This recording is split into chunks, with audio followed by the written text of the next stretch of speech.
Hello friends, welcome to daily class. Daily class में आपका स्वागत है। तो दोस्तों, अब हमारे एग्ज़ाम में जो है बहुत ही कम समय रह गया है, तो अब हमें क्या करना है, अच्छे से स्टडी करना पड़ेगा। इसीलिए डेली क्लास आप लोगों के लिए लाया है live class, practice set, live set और वन लाइनर क्वेश्चन का क्लास।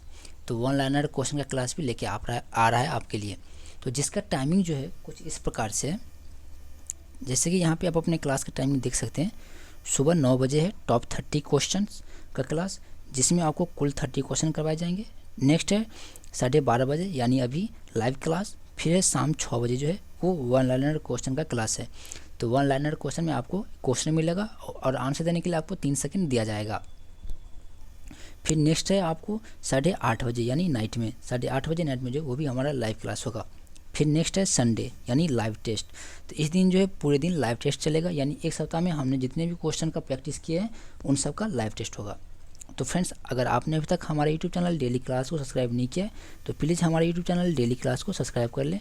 और अगर आपने अभी तक हमारा फेसबुक पेज डेली क्लास @27 को फॉलो नहीं किया तो उसे फॉलो कर लें। और अगर आपने अभी तक हमारे टेलीग्राम ग्रुप से नहीं जुड़े हैं तो उसका लिंक नीचे डिस्क्रिप्शन बॉक्स में दे दिया गया है, जहाँ से आप हमारे टेलीग्राम ग्रुप को ज्वाइन कर सकते हैं। तो दोस्तों, अब हम चलते हैं क्वेश्चंस की ओर। तो जैसे कि यहाँ पे आप देख सकते हैं, हमारा जो फर्स्ट क्वेश्चन है वो कुछ इस प्रकार से, भारतीय संविधान में जो है कुल कितने भाग हैं। तो हमारा जो भारतीय संविधान है उसमें जो है कुल कितने भाग हैं, तो आपको ये बताना है कि भारतीय संविधान में कुल कितने भाग हैं। तो इसका सही आंसर क्या हो जाएगा, तो जल्दी से आपको कमेंट करके बताना है कि भारतीय संविधान में कुल कितने भाग हैं। तो भारतीय संविधान में कुल कितने भाग हैं, कुल 22 भाग हैं। तो इसका सही आंसर क्या हो जाएगा, सी। भारतीय संविधान में कुल कितने भाग हैं, 22 भाग हैं। नेक्स्ट क्वेश्चन है, मत देने का अधिकार जो है वो भारतीय संविधान के किस अनुच्छेद के अंतर्गत आता है। तो वोट देने का अधिकार जो है वो भारतीय संविधान के किस अनुच्छेद के अंतर्गत आता है। तो जल्दी से आपको बताना है कि वोट देने का अधिकार जो है वो भारतीय संविधान के किस अनुच्छेद में आता है। तो जल्दी से कमेंट करके बताइए कि वोट देने का अधिकार जो है वो किस अनुच्छेद के अंतर्गत आता है। तो इसका सही आंसर हो जाएगा अनुच्छेद 326। अनुच्छेद 326 के अंतर्गत जो है वोट देने का अधिकार है। नेक्स्ट क्वेश्चन है हमारा, पूर्व पश्चिम गलियारा में पूर्वोत्तम भाग कौन सा है। तो पूर्व पश्चिम गलियारा में जो है पूर्वोत्तम भाग जो है वो कौन सा है। तो जल्दी से आपको कमेंट करके बताना है कि पूर्व पश्चिम गलियारा में जो है पूर्वोत्तम भाग कौन सा है। तो पूर्वोत्तर भाग कौन सा है, सिलचर। सिलचर जो है वो क्या है, पूर्वोत्तर भाग है। तो इसका सही आंसर क्या हो जाएगा, ए। तो पूर्व पश्चिम गलियारा सिलचर से पोरबंदर तक है। इस गलियारे में क्या है, पूर्वोत्तर भाग जो है सिलचर है और पश्चिमोत्तर भाग जो है पोरबंदर है। यानी पूर्व में सिलचर हो गया और पश्चिम में पोरबंदर हुआ, जिसकी लंबाई कितनी है, कुल 3300 किलोमीटर है। कुल लंबाई कितनी है, 3300 किलोमीटर। जबकि पूर्वोत्तर भाग कौन सा है, सिलचर, और दक्षिणतम भाग पश्चिमोत्तर भाग कौन सा है, यानी पश्चिम में कौन सा है, तो पोरबंदर। पोरबंदर कहाँ पे है, गुजरात में। तो पश्चिम भाग का क्या नाम है, पोरबंदर। अब हम चलते हैं नेक्स्ट क्वेश्चन की तरफ। नेक्स्ट क्वेश्चन है हमारा यहाँ पे, हम्बनटोटा बंदरगाह जो है किस देश में स्थित है। तो हम्बनटोटा बंदरगाह जो है वो किस देश में स्थित है। तो जल्दी से आपको कमेंट करके बताना है कि हम्बनटोटा बंदरगाह जो है वो किस देश में स्थित है। तो अगर आपने पिछले क्लास को अटेम्प्ट किया होगा तो आपको जरूर पता होगा कि हम्बनटोटा बंदरगाह जो है वो किस देश में स्थित है। तो जल्दी से बताना है आपको कि हम्बनटोटा बंदरगाह जो है किस देश में स्थित है, तो श्रीलंका में। तो हम्बनटोटा बंदरगाह जो है वो किस देश में स्थित है, श्रीलंका में। तो दोस्तों, अगर अभी तक आपने इस सेशन को लाइक नहीं किया है तो प्लीज़ इस सेशन को लाइक कर लें और हमारा यूट्यूब चैनल डेली क्लास को सब्सक्राइब कर लें। नेक्स्ट क्वेश्चन है हमारा, डेट्रॉयट नगर जो है वो किस चीज़ के लिए प्रसिद्ध है। तो डेट्रॉयट क्या है, एक नगर है जो किस चीज़ के लिए प्रसिद्ध है। तो डेट्रॉयट नामक नगर जो है वो किस चीज़ के लिए प्रसिद्ध है। तो जल्दी से आपको कमेंट करके बताना है कि डेट्रॉयट नामक नगर जो है वो किस चीज़ के लिए प्रसिद्ध है। तो वो प्रसिद्ध है किसके लिए, ऑटोमोबाइल के लिए। तो ऑटोमोबाइल के लिए जो है डेट्रॉयट नामक नगर जो है वो प्रसिद्ध है। और डेट्रायट जो नगर है वो कहाँ पे है, अमेरिका में। तो अमेरिका में डेट्रायट नामक जगह जो है वो ऑटोमोबाइल उद्योग के लिए विश्व प्रसिद्ध है। तो यह नगर जो है कहाँ पे है, यूएसए में, यानी यूनाइटेड स्टेट ऑफ अमेरिका में है। नेक्स्ट है जनसंख्या लाभांश क्या होता है। तो जनसंख्या लाभांश जो है वो क्या होता है, तो जल्दी से आपको कमेंट करके बताना कि जनसांख्यिकीय लाभांश जो है वो क्या होता है। तो जनसांख्यिकीय लाभांश जो है वो क्या होता है, जल्दी से आपको बताना है कि जनसंख्या लाभांश जो है वो क्या होता है। तो 15 से 59 वर्ष के कार्यशील जनसंख्या को जो है वो जनसांख्यिकीय लाभांश कहा जाता है। तो 15 से 59 वर्ष के कार्यशील जनसंख्या को जनसांख्यिकीय लाभांश कहा जाता है। तो इसका सही आंसर क्या हो जाएगा, ए। अब चलते हैं हम नेक्स्ट क्वेश्चन की तरफ। तो जैसे कि यहाँ पे आप देख सकते हैं हमारा नेक्स्ट क्वेश्चन क्या है, डाक संशोधन विधेयक में पॉकेट वीटो का प्रयोग किस राष्ट्रपति ने सर्वप्रथम किया था। तो जल्दी से आपको बताना है कि डाक संशोधन विधेयक में पॉकेट वीटो का प्रयोग जो है किस राष्ट्रपति ने किया था। तो इसका सही आंसर क्या हो जाएगा, बी, ज्ञानी जैल सिंह। तो डाक संशोधन विधेयक में तत्कालीन राष्ट्रपति जो थे ज्ञानी जैल सिंह, उनके द्वारा पॉकेट वीटो का जो है प्रयोग किया गया था। तो इसका सही आंसर क्या हो जाएगा, बी। नेक्स्ट है महाराजा धीराज की उपाधि अपनाने वाला पहला गुप्त शासक कौन सा था। तो महाराजा धीराज की उपाधि अपनाने वाला पहला गुप्त शासक जो है वो कौन था। तो जल्दी से आपको कमेंट करके बताना है कि महाराजा धीराज की उपाधि अपनाने वाला पहला गुप्त शासक जो था वो कौन था, चंद्रगुप्त प्रथम, चंद्रगुप्त द्वितीय, समुद्रगुप्त या श्रीगुप्त। तो कौन सा गुप्त शासक सबसे पहले महाराजा धीराज की उपाधि अपनाई थी। तो चंद्रगुप्त प्रथम ने सर्वप्रथम महाराजा धीराज की उपाधि अपनाई थी। तो इसका सही आंसर क्या हो जाएगा, ए। चंद्रगुप्त प्रथम ने क्या किया था, महाराजा धीराज की उपाधि अपनाई थी। नेक्स्ट है भारतीय सूची के क्वेश्चन है हमारा, भारतीय संविधान की अनुसूची 6 में किन राज्यों को शामिल किया गया है। तो भारतीय संविधान की अनुसूची 6 जो है उसमें किन राज्यों को शामिल किया गया है। तो हमारा ऑप्शन है यहाँ पे असम, त्रिपुरा, मेघालय, मिजोरम, असम, त्रिपुरा, मेघालय व मणिपुर, असम, मणिपुर, मिजोरम व सिक्किम। फिर नेक्स्ट है मणिपुर, मिजोरम, मेघालय और त्रिपुरा। तो भारतीय संविधान की अनुसूची 6 में जो है वो किन राज्यों को शामिल किया गया है। तो असम, त्रिपुरा, मेघालय और मिजोरम को। तो इसका सही आंसर क्या हो जाएगा, असम, मेघालय, त्रिपुरा और मिजोरम। तो असम, त्रिपुरा, मेघालय, मिजोरम को जो है अनुसूची 6 में शामिल किया गया है। नेक्स्ट क्वेश्चन है नील दर्पण नामक पुस्तक किसने लिखी है। तो नील दर्पण नामक पुस्तक जो है वो किसके द्वारा लिखा गया है। तो जल्दी से आपको कमेंट करके बताना है कि नील दर्पण नामक पुस्तक जो है किसके द्वारा लिखा गया है। तो दोस्तों अगर आपने हमारा पिछला क्लास अटेम्प्ट किया होगा तो आपको जरूर पता होगा कि नील दर्पण नामक पुस्तक जो है किसने लिखा है। तो जल्दी से आप बताइए कि नील दर्पण नामक पुस्तक जो है किसने लिखा था। तो नील नामक पुस्तक जो किसने लिखा था, दीनबंधु मित्र ने। तो दीनबंधु मित्र ने नील दर्पण नामक पुस्तक लिखा था। नेक्स्ट क्वेश्चन है निकोलो कोंटी नामक इटालवी यात्री किसके शासनकाल में भारत आया था। तो निकोलो कोंटी नामक इटालवी यात्री जो है किसके शासनकाल में भारत आया था। तो जल्दी से आपको बताना है कि इटली का जो यात्री था कौन, निकोलो कोंटी, वो किसके शासनकाल में भारत आया था। तो जल्दी से आपको बताना है कि इटालवी यात्री जो है निकोला डी कोंटी वो किसके शासनकाल में भारत आया था। तो वो देवराय द्वितीय के शासनकाल में भारत आया था। तो हमारा सही आंसर क्या हो जाएगा, बी। निकोला डी कोंटी जो है वो देवराय द्वितीय के शासनकाल में भारत आया था। और निकोला कोंटी कहाँ का था, इटली का था। नेक्स्ट क्वेश्चन है अवध के ब्रिटिश साम्राज्य में मिलने के समय अवध के नवाब कौन थे। तो अवध के ब्रिटिश साम्राज्य में मिलने के समय अवध का जो नवाब था यानी अवध का जो सम्राट था वो कौन था। तो जल्दी से आपको बताना है कमेंट करके कि अवध के ब्रिटिश साम्राज्य में मिलन के समय अवध के नवाब कौन थे। तो जल्दी से आपको बताना है कि अवध के ब्रिटिश साम्राज्य में मिलन के समय अवध का नवाब कौन था। तो इसका सही आंसर क्या हो जाएगा, नवाब वाजिद अली शाह। तो नवाब वाजिद अली शाह जो थे वो अवध के सम्राट थे। तो इसका सही आंसर क्या हो जाएगा, ए। नेक्स्ट क्वेश्चन है हमारा, हाइसिस नामक उपग्रह जो है इसका प्रक्षेपण किस यान द्वारा किया जाता है। तो हाइसिस नामक उपग्रह का प्रक्षेपण जो है किस यान से किया गया था। तो हाइसिस नामक जो उपग्रह है इसका प्रक्षेपण किस यान द्वारा किया गया था।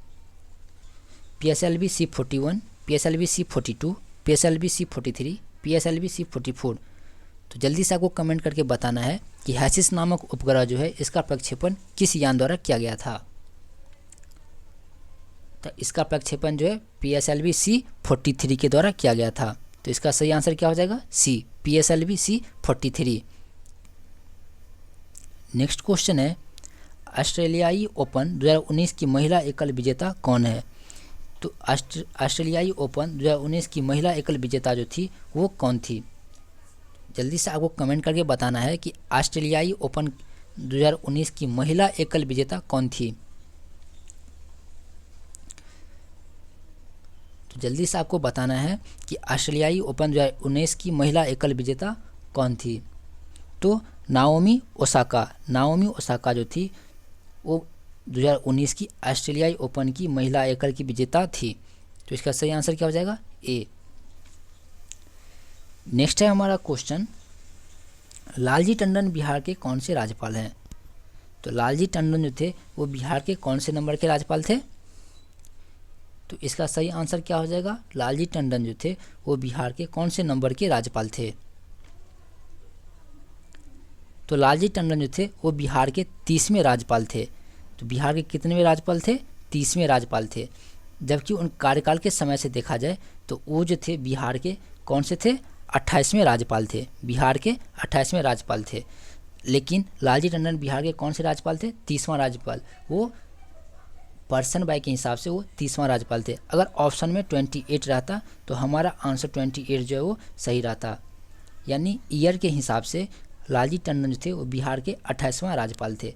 जबकि यहाँ पे 28 ऑप्शन नहीं है, तो लालजी टंडन बिहार के कौन से राज्यपाल थे, 30वां राज्यपाल। यानी इसका मतलब ये हुआ कि राज्यपाल का चुनाव जो वो 5 वर्ष पे होता है। तो 5 वर्ष के हिसाब से लालजी टंडन जो थे वो 28वां राज्यपाल थे। जबकि बीच में किसी ने अगर इस्तीफा दे दिया होगा उस हिसाब से वो 30वां राज्यपाल थे। तो हमारा सही आंसर इसमें से क्या हो जाएगा, 30वां राज्यपाल। लालजी टंडन बिहार के कौन से राज्यपाल थे, 30वां राज्यपाल थे। नेक्स्ट क्वेश्चन है, बिहार का न्यूनतम जनसंख्या वाला जिला कौन सा है। तो जल्दी से कमेंट करके आपको बताना है कि बिहार का न्यूनतम जनसंख्या वाला जिला कौन सा है। तो जल्दी से आपको बताना है कि बिहार का न्यूनतम जनसंख्या वाला जिला कौन सा है। तो बिहार का न्यूनतम जनसंख्या वाला जिला कौन सा है, शिवहर। शिवहर जो है वो बिहार का न्यूनतम जनसंख्या वाला जिला है। तो यहाँ की जनसंख्या जो है 2011 की जनगणना के अनुसार कितना है, 6,56,246 है। 6,56,246 है। तो बिहार के न्यूनतम जनसंख्या वाला जिला कौन सा है, शिवहर, जहाँ की जनसंख्या कितना है, 6,56,246। तो इसका सही आंसर क्या हो जाएगा, बी। नेक्स्ट क्वेश्चन है हमारा, असहयोग आंदोलन प्रारंभ होने के क्या कारण थे। तो असहयोग आंदोलन जो हुआ था वो किसके कारण हुआ था, किस चीज़ के विरोध में असहयोग आंदोलन जो है वो हुआ था। बंगाल विभाजन के विरुद्ध, रॉलेट एक्ट, जलियांवाला बाग हत्याकांड या सूत विभाजन। तो जल्दी से आपको बताना है कि असहयोग आंदोलन जो है वो क्यों प्रारंभ हुआ था, तो उसके प्रारंभ होने के क्या कारण थे। तो जल्दी से आप कमेंट करके बताइए कि असहयोग आंदोलन प्रारंभ होने के क्या कारण थे। तो इसका सही आंसर क्या हो जाएगा, जलियांवाला बाग हत्याकांड। जलियांवाला बाग हत्याकांड के कारण असहयोग आंदोलन जो है वो प्रारंभ हुआ था। और असहयोग आंदोलन जो है कब प्रारंभ हुआ था, 1920 से 22 के बीच। 1920 से 1922 के बीच प्रारंभ होने का कारण क्या था, जलियांवाला बाग हत्याकांड। और असहयोग आंदोलन जो है प्रारंभ कब हुआ था, 1920 से 22 के बीच। नेक्स्ट क्वेश्चन है हमारा, घातक क्या है। घातक जो है क्या है, तो जल्दी से आपको कमेंट करके बताना होगा कि घातक क्या है। घातक जो है वो क्या है। घातक क्या है? एक लड़ाकू विमान है। तो घातक क्या है? घातक एक लड़ाकू विमान है। तो इसका सही आंसर क्या हो जाएगा? सी। तो दोस्तों, अगर आपने अभी तक हमारा यूट्यूब चैनल डेली क्लास को सब्सक्राइब नहीं किया है तो प्लीज़ हमारे यूट्यूब चैनल डेली क्लास को सब्सक्राइब कर लें। अब चलते हैं हम नेक्स्ट क्वेश्चन की तरफ। नेक्स्ट क्वेश्चन है हमारा, वर्ष 2020 के लिए विश्व की स्थापत्य राजधानी किस शहर को घोषित किया गया? तो वर्ष 2020 के लिए विश्व की स्थापत्य राजधानी किस शहर को घोषित किया गया है? तो जल्दी से आपको बताना है कि 2020 के लिए विश्व की स्थापत्य राजधानी किस शहर को घोषित किया गया है। तो इसका सही आंसर क्या हो जाएगा? इसका सही आंसर हो जाएगा Rio de genera. Rio de genera को विश्व की स्थापत्य राजधानी के रूप में घोषित किया गया है। तो वर्ष 2020 के लिए विश्व की स्थापत्य राजधानी किस शहर को घोषित किया गया है? Rio de genera. Rio de genera जो है वो कहाँ का शहर है? ब्राज़ील का। तो ब्राज़ील के शहर रियो डी जेनेरो को विश्व की स्थापत्य राजधानी के तौर पर चयन किया गया था। नेक्स्ट क्वेश्चन है हमारा, बिहार का सर्वाधिक लिंगानुपात वाला जिला कौन सा है? इसका आंसर तो आप सभी को पता होगा कि बिहार का सर्वाधिक लिंगानुपात वाला जिला कौन सा है। तो जल्दी से आपको कमेंट करके बताना है कि बिहार का सर्वाधिक लिंगानुपात वाला जिला कौन सा है। तो इसका सही आंसर क्या हो जाएगा? बिल्कुल सही, गोपालगंज। गोपालगंज जो है वो बिहार का सर्वाधिक लिंगानुपात वाला जिला है। तो इसका सही आंसर क्या हो जाएगा? गोपालगंज। नेक्स्ट क्वेश्चन है, बिहार में शिशु मृत्यु दर कितना है? तो बिहार में शिशु मृत्यु दर जो है वो कितना है? जल्दी से आपको कमेंट करके बताना है कि बिहार में शिशु मृत्यु दर जो है कितना है। तो इसका सही आंसर क्या हो जाएगा? बिहार में शिशु मृत्यु दर जो है वो कितना है? 44, यानी 44, 1000 पे 44 बच्चे की जो है मृत्यु दर है। तो बिहार में शिशु मृत्यु दर कितना है? 44। नेक्स्ट क्वेश्चन है हमारा, बिहार के कितने प्रतिशत भूभाग पर अति सघन वन है? तो दोस्तों, यह क्वेश्चन जो है हमने पिछले वीडियो में भी टाइटल किया था कि बिहार के कितने प्रतिशत भूभाग पर अति सघन वन है। तो आपको जल्दी बताना है कि बिहार के कितने प्रतिशत भूभाग पर अति सघन वन है, यानी सबसे घने वन है। तो इसका सही आंसर क्या हो जाएगा? सी, 0.35। 0.35 प्रतिशत पर जो है अति सघन भूभाग वन है। नेक्स्ट क्वेश्चन है, रंगराजन कमेटी कब गठित की गई थी? तो रंगराजन कमेटी जो है उसका गठन कब किया गया था? तो जल्दी से आपको कमेंट करके बताना है कि रंगराजन कमेटी का गठन जो है कब किया गया था। तो इसका आंसर क्या हो जाएगा? 2005। 2005 में रंगराजन कमेटी का गठन किया गया था। नेक्स्ट है, बिहार में अंतर्जातीय विवाह प्रोत्साहन योजना के तहत कितनी राशि दी जाती है? तो बिहार में अंतर्जातीय विवाह प्रोत्साहन योजना के तहत कितनी राशि दी जाती है?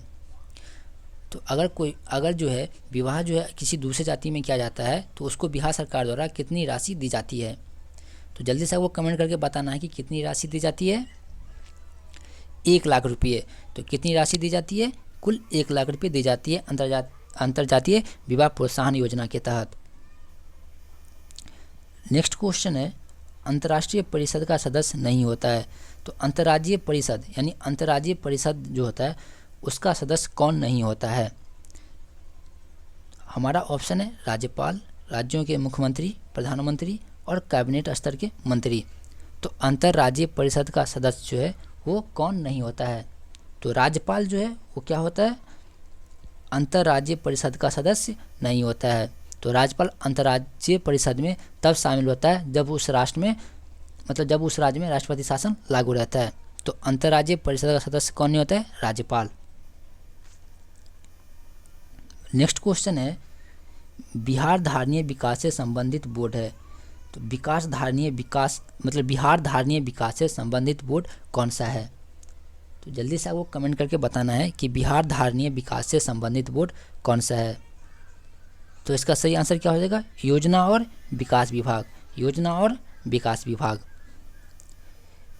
नेक्स्ट क्वेश्चन है, 1919 से 20 में दरभंगा किसान आंदोलन के प्रमुख नेता कौन थे? तो 1919 से 1920 के समय जो किसान आंदोलन हुआ था उस समय दरभंगा से किसान आंदोलन के नेता कौन थे? तो उस समय किसान आंदोलन के नेता कौन थे? सहजानंद सरस्वती जो थे उस समय बिहार के यानी दरभंगा जिला से किसान आंदोलन के प्रमुख नेता थे। नेक्स्ट है प्रकाश संश्लेषण किस में होता है। यह क्वेश्चन भी हमने पिछले क्लास में टाइटल किया था कि प्रकाश संश्लेषण जो है किस में होता है, क्लोरोफिल में। तो क्लोरोफिल में जो है वो प्रकाश संश्लेषण होता है। तो इसका सही आंसर हो जाएगा ए। अब नेक्स्ट क्वेश्चन है हमारा भूस्थिर उपग्रह पृथ्वी से कितनी ऊंचाई पर स्थित है। तो भूस्थिर उपग्रह जो है पृथ्वी से कितनी ऊंचाई पर स्थित है, तो 36,000 किलोमीटर पर। तो इसका सही आंसर क्या हो जाएगा, सी। नेक्स्ट है एक सींग वाला गेंडा जो है वो किस राज्य में पाया जाता है। तो भारत के किस राज्य में जो है एक सींग वाला गेंडा पाया जाता है।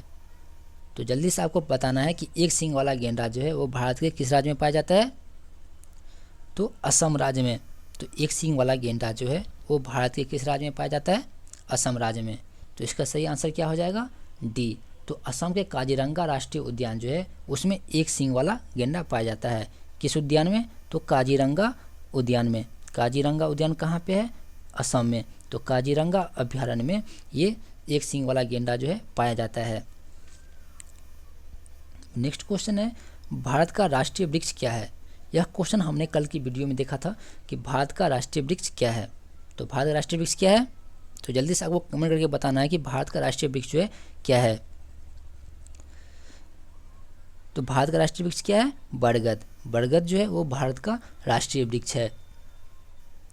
नेक्स्ट क्वेश्चन है पृथ्वी दिवस कब मनाया जाता है। यह क्वेश्चन तो आप लोगों के लिए बहुत ही इजी हो गया कि पृथ्वी दिवस कब मनाया जाता है, क्योंकि हमने अपने लेक्चर में पूरे लेक्चर में कम से कम 4 बार इस क्वेश्चन को रिपीट किया था कि पृथ्वी दिवस कब मनाया जाता है। तो पृथ्वी दिवस कब मनाया जाता है, 22 अप्रैल को। तो अंतर्राष्ट्रीय पृथ्वी दिवस जो है वो 22 अप्रैल को मनाया जाता है। तो इसका सही आंसर क्या हो जाएगा, बी।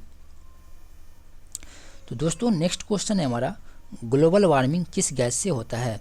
तो ग्लोबल वार्मिंग जो है वो किस गैस से होता है। तो ग्लोबल वार्मिंग किस गैस से होता है, कार्बन डाइऑक्साइड से। तो कार्बन डाइऑक्साइड से जो है ग्लोबल वार्मिंग होता है। तो इसका सही आंसर क्या हो जाएगा, बी। कार्बन डाइऑक्साइड से जो है ग्लोबल वार्मिंग होता है। तो ग्लोबल वार्मिंग के लिए मुख्य रूप से कौन उत्तरदायी है, कार्बन डाइऑक्साइड, CO2।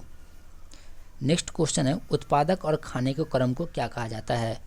तो उत्पादक के और खाने के क्रम को क्या कहा जाता है, खाद्य श्रृंखला। क्या कहा जाता है, खाद्य श्रृंखला कहा जाता है। तो उत्पादक और खाने के क्रम को क्या कहा जाता है, खाद्य श्रृंखला। जैसे कि मान के चलिए घास है, ठीक। तो घास को कौन खाता है, बकरी खाता है। घास को कौन खाता है, बकरी। और बकरी को कौन खा जाता है, शेर। तो ये क्या हुआ, एक खाद्य श्रृंखला हुआ, खाद्य श्रृंखला हुआ। तो उत्पादक और खाने को क्रम को क्या कहा जाता है, खाद्य श्रृंखला।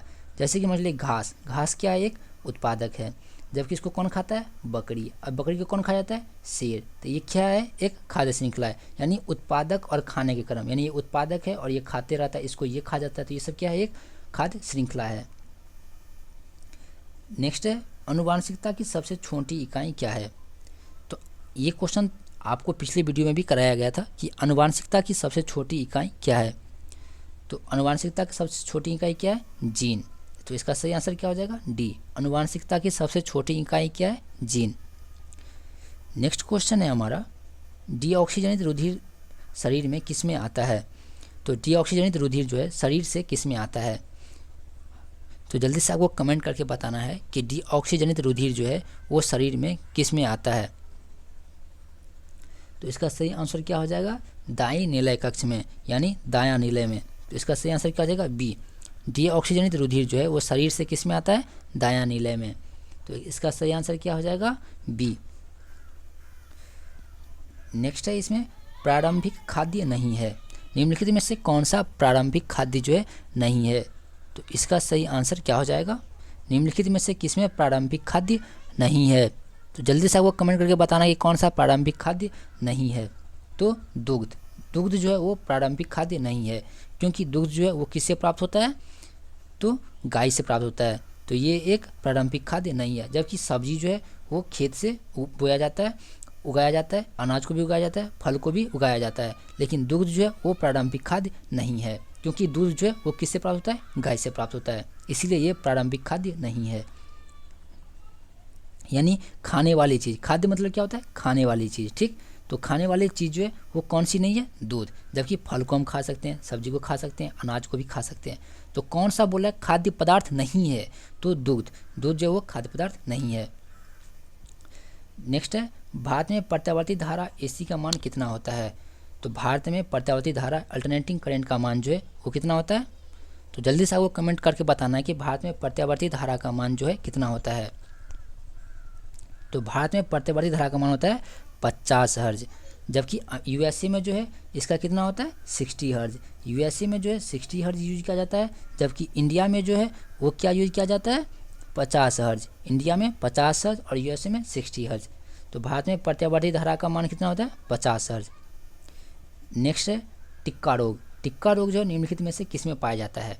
तो टिक्का रोग किस में होता है। तो जल्दी से आपको कमेंट करके बताना कि टिक्का रोग किससे संबंधित है। तो टिक्का रोग जो किससे संबंधित है, मूंगफली से। तो मूंगफली में टिक्का रोग होता है। तो इसका सही आंसर क्या हो जाएगा, डी। टिक्का में जो है टिक्का रोग जो है मूंगफली के फसल में लगता है। यह क्या है, यह एक कवक जनित रोग है। इस रोग के कारण पत्ती के दोनों सतह पर जो है गोल गोल धब्बे बन जाते हैं। तो टिक्का रोग जो किस में होता है, मूंगफली में। तो दोस्तों हमारा नेक्स्ट क्वेश्चन है ट्राइबेसिक एसिड क्या है। तो ट्राइबेसिक एसिड जो है वो क्या है। तो ट्राइबेसिक एसिड क्या है, तो जल्दी से इसका आंसर आपको देना है कि ट्राइबेसिक एसिड जो है क्या है।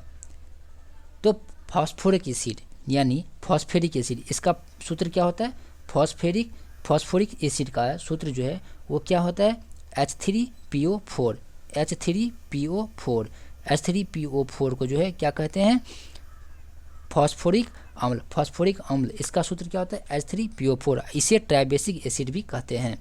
तो ट्राइबेसिक एसिड क्या है, फॉस्फोरिक एसिड। तो इसका सही आंसर क्या हो जाएगा, सी। नेक्स्ट है एस्कॉर्बिक अम्ल किस विटामिन का नाम है। तो एस्कॉर्बिक अम्ल जो है वो किस विटामिन का नाम है। तो दोस्तों अभी तक हमने 4 क्लास में इस एस्कॉर्बिक एसिड के बारे में चर्चा किया था कि एस्कॉर्बिक एसिड जो है किस विटामिन का रासायनिक नाम है। तो जल्दी से आपको बताना है कि एस्कॉर्बिक एसिड जो है वो किस विटामिन का नाम है।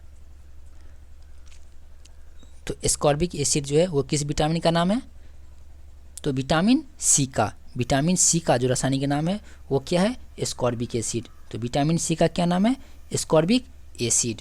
तो इसका सही आंसर क्या हो जाएगा, सी। विटामिन सी का रासायनिक नाम क्या है, एस्कॉर्बिक एसिड। नेक्स्ट क्वेश्चन है धातु जब अम्ल से अभिक्रिया करता है तो कौन सा गैस उत्पन्न होता है। तो दोस्तों इस क्वेश्चन में बोल रहा है कि धातु जब अम्ल से अभिक्रिया करता है तो कौन सा गैस उत्पन्न होता है। तो जल्दी से बताना है आपको कि कौन सा गैस उत्पन्न होता है। तो धातु जब अम्ल से अभिक्रिया करता है तो कौन सा गैस उत्पन्न होता है। तो कौन सा गैस उत्पन्न होता है, हाइड्रोजन नामक गैस जो है वो उत्पन्न होता है। जब कोई भी धातु अम्ल से अभिक्रिया करता है तो हाइड्रोजन नामक गैस उत्पन्न होती है। नेक्स्ट क्वेश्चन है इलेक्ट्रॉनिक विन्यास 287 वाला अधातु तत्व कौन सा है। तो कौन सा धातु का इलेक्ट्रॉनिक विन्यास जो है 287 यानी कितना हो गया, 8 2 10 और 7 17 यानी 17 जो है वो किस धातु का एटॉमिक नंबर है। तो 17 जो है वो किस धातु का एटॉमिक नंबर है। तो जल्दी से आपको बताना है कि इलेक्ट्रॉनिक विन्यास 287 वाला धातु तत्व कौन सा है। तो देखिए इलेक्ट्रॉनिक विन्यास से जो है हम धातु को कैसे पहचानेंगे। देखिए जितना इलेक्ट्रॉनिक विन्यास दिया रहेगा उस सबको हम जोड़ लेंगे। तो 2 8 कितना हो गया 10 और 7, तो 2 जोड़ 8 जोड़ 7 कितना हो गया 8 7 15 2 17। तो 17 जो है किसका एटॉमिक नंबर होता है। तो 17 जो है वो किसका एटॉमिक नंबर होता है, क्लोरीन का। तो क्लोरीन का एटॉमिक नंबर जो है वो कितना होता है 17 होता है। तो इसका सही आंसर क्या हो जाएगा, इसका सही आंसर हो जाएगा बी, क्लोरीन। तो इलेक्ट्रॉनिक विन्यास 287 वाला अधातु तत्व कौन सा है, क्लोरीन। नेक्स्ट है जाइलम का कार्य क्या होता है। तो जाइलम का जो काम है वो क्या है। तो जाइलम का कौन सा कार्य होता है। तो यह क्वेश्चन भी हमने पिछले क्लास में देखा था कि जाइलम का कार्य जो है वो क्या होता है। तो जाइलम उत्तक का जो मुख्य कार्य है वो क्या है, पौधों में जड़ों से अन्य भागों तक जल को पहुंचाना। तो जल का पहुंचाने का काम जो है वो कौन करता है, जाइलम करता है। तो इसका सही आंसर क्या हो जाएगा, ए। जाइलम का कार्य क्या होता है, जल संवहन करना। यानी जाइलम उत्तक का मुख्य कार्य जो है वो क्या है, पौधों से जड़ों में अन्य भागों तक जल का संवहन करना यानी जल को पहुंचाना। तो जल कहाँ से पहुँचाएगा? जड़ से।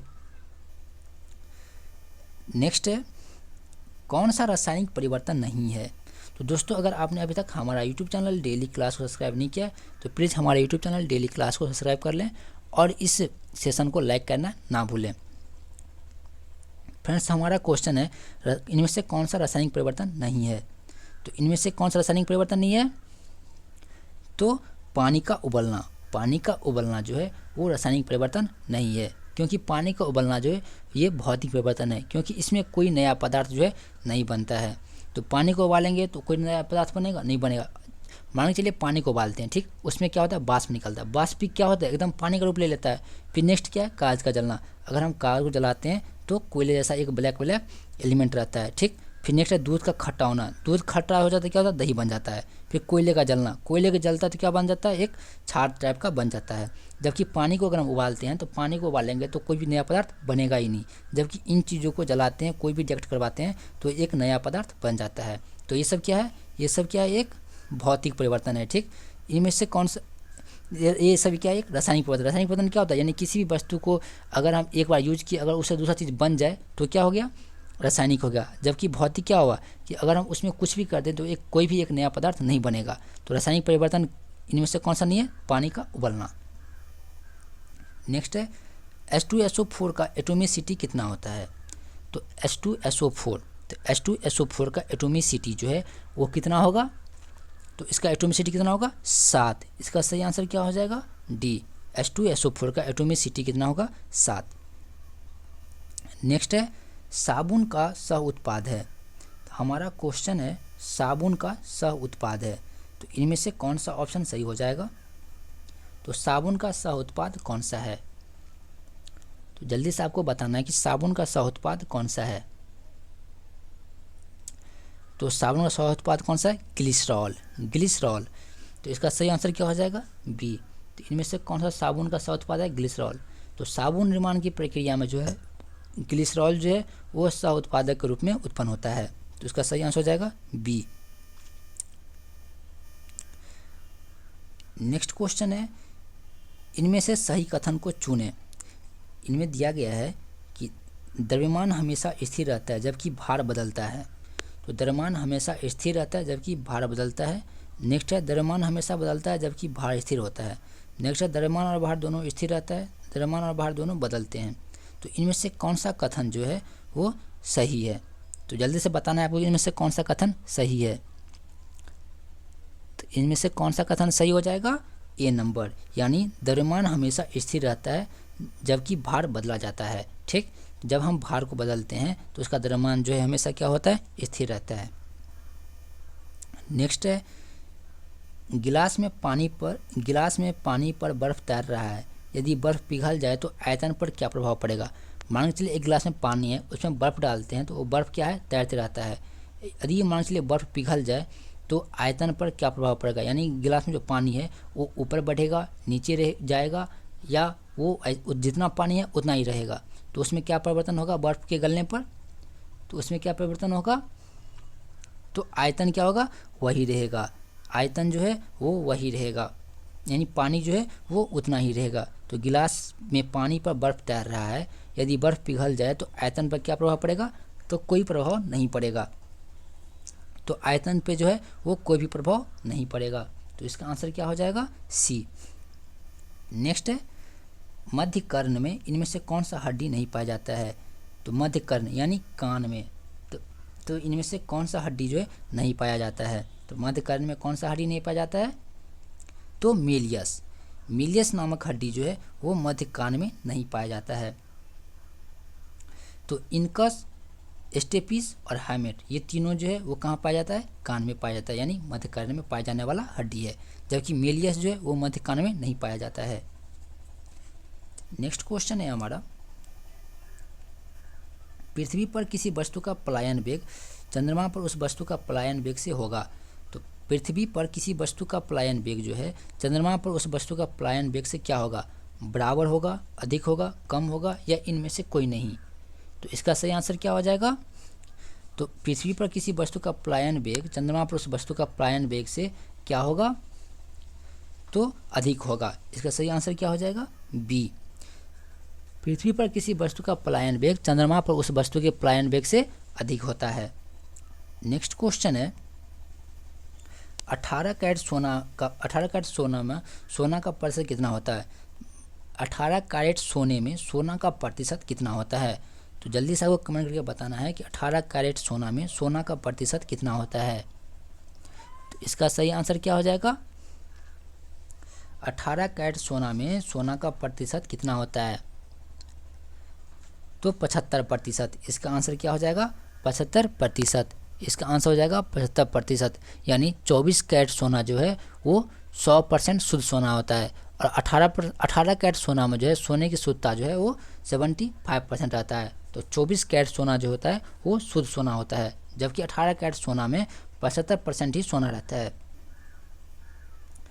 नेक्स्ट क्वेश्चन है लोहे का गैल्वेनीकरण में कौन सा धातु प्रयुक्त होता है।